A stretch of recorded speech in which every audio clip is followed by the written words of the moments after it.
А, Јас во моето денешно излагање сакам да се надоврзам на тоа што го зборуваше Оливер досега, да ги опфатам проектите кои што ги спроведе владата на ВМРО ДПМНЕ за онаа група на млади средношколци и студенти кои успешно ги реализираше и во точно време со точен рок на почеток и точен рок на завршување ги спроведе.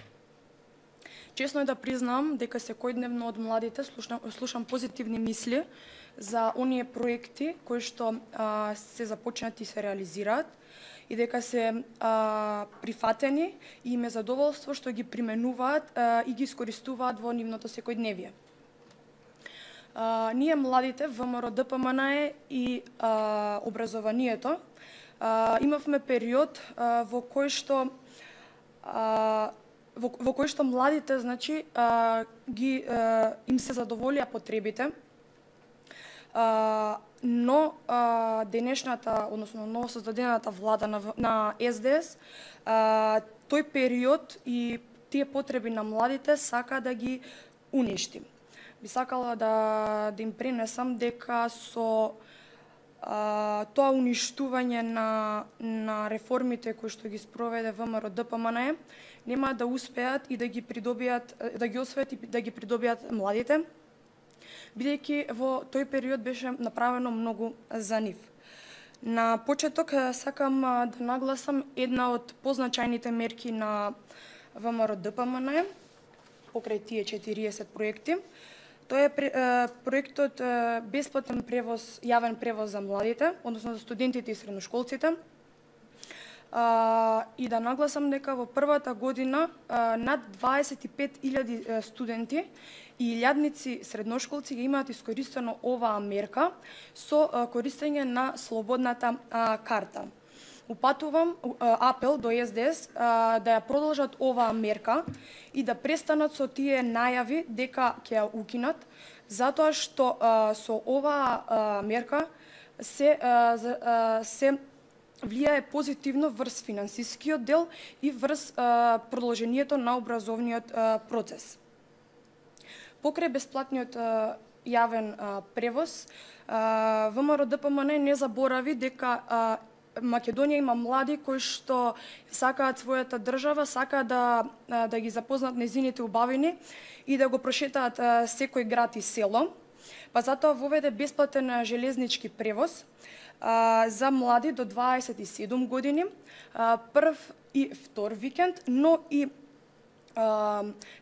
средношколска среда и четврток, кои што можат да ги искористат студентите и средношколците. Од воведувањето на оваа мерка ја искористиле над 52.000 млади и се заштедиле над 18 милиони денари. Како на дополнување на оваа мерка, значи како што нагласив, секоја среда железничкиот превоз може да го искористат средношколци, а секој четврток да го искористат студентите. Оваа мерка ја користат и младите од другите градови, каде што има железнички сообраќај, Куманово, Битола, Кочани, Скопје, Велес, Прилеп, Битола и така натаму. Се надевам дека и во иднина новата влада ќе продолжи да се грижи за нас младите од аспект на железничкиот сообраќај, затоа што со оваа мерка секој млад човек бесплатно може да ја запознае Македонија. Покрај јавниот и железничкиот превоз, владата на ВМРО ДПМНЕ не заборави да го подигне културно-забавниот живот кај нас младите, воведувајќи посета на театри, кина и жичарата на Водно, која, честно е да кажеме, дека е воведена во 10-годишното владење на ВМРО ДПМНЕ и се надеваме дека СДС нема да ја укине оваа мерка, како што милува да го прави тоа во последните 2 недели. Кога сме кај средношколците, воведена е и апликацијата Е-дневник, преку која родителите на брз и ефикасен начин имаат пристап да се информираат за успехот и поведението на нивните деца. Да се надополнам на изјавата на Оливер, веќе е започнат да се реализира проектот за перални и сушални во студентските домови. По 50 машини и по 50 сушални во 5 студентски домови во Скопје, Битола, Охрид, Штип, Пробиштип и Прилеп. Оваа мерка е од големо значење за студентите, бидејќи преку оваа мерка тие заштедуваат од своето време. Во текот на испитната сесија немаат потреба да се враќаат во своите домови и да се грижат за својата хигиена, бидејќи тоа им е овозможено во студентските домови. На 10-годишната владеачка структура приоритет и беа и студентите.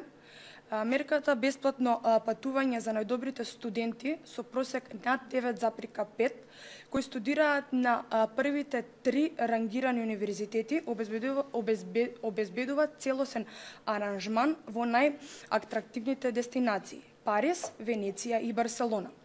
Сметам дека ова е еден вид на мотивација на студентите за повеќе да се посветат на своето образование, а за тоа ни зборува и податокот дека лани група на студенти ја искористаа оваа мерка, а пријавувањето за нова група на најдобри студенти оваа година траеше се до 13 април.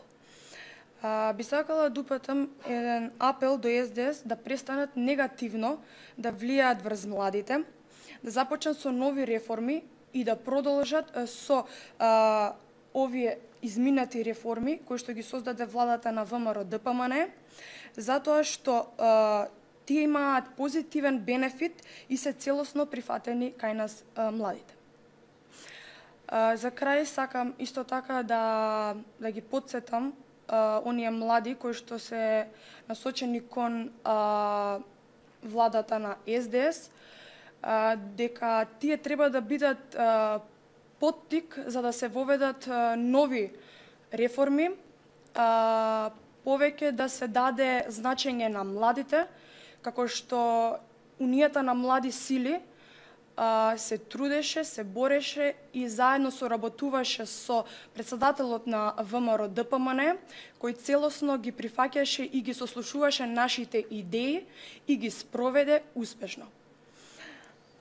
Сега сакам да му дадам време на Владче да зборува за културниот дел, кој што исто така за нас младите е многу битен и сметам дека ние младите сме тие кои што сме должни да ја знаеме историјата на Македонија, да ја сочуваме историјата на Македонија и да ги спречиме оние кои што поради своји лични интереси сакаат да ја продадат историјата на Македонија. Благодарам, Ангела. Почитувани